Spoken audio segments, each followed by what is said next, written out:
Regardez-la bien, puisque dans moins de 2 ans, l'emblématique presqu'île du lac Ossisco aura un nouveau visage et un nouveau nom. On veut guérir, on commence à guérir les abords du lac Ossisco.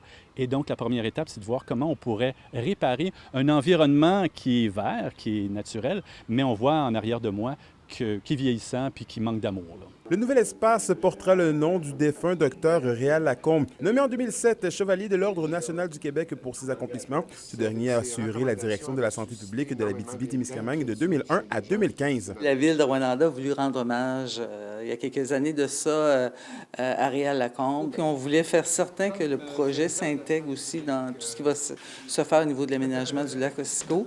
Alors, on trouvait que l'endroit était vraiment bien choisi, faisant face, l'autre bord du lac, à l'hôpital, alors un lieu où il a travaillé longtemps. Les travaux de 1,4 million de dollars consisteront au réaménagement des sentiers, la réfection du théâtre naturel, l'intégration d'un site de contemplation au bout de la presqu'île, l'intégration d'un système d'éclairage, l'amélioration du paysagement et la végétalisation des berges. Je vous dirais que c'est aussi en accord avec l'idée de comment on peut rendre hommage au docteur Lacombe, qui était un homme qui était très proche de la nature. Il y avait un côté aussi très intéressé par les choses technologiques, mais il y avait un souci de la nature. Il y avait un souci aussi de répondre aux besoins des gens. Bon, c'est une histoire connue de cet homme-là. Et donc, il faut que ça entre aussi dans les choses qui étaient propres à cet individu-là. Ancré dans le grand projet de revalorisation du lac Ossisco lancé par le collectif Territoire, les futurs travaux enchantent la directrice générale de l'organisation. Ce projet-là, il va être le résultat, la somme de tous les efforts, de tout l'amour, de toutes les ressources qui vont avoir été accordées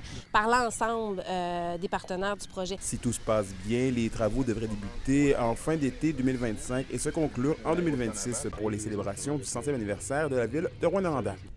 Anthony Dallaire, RNC Nouvelles, Rwanda.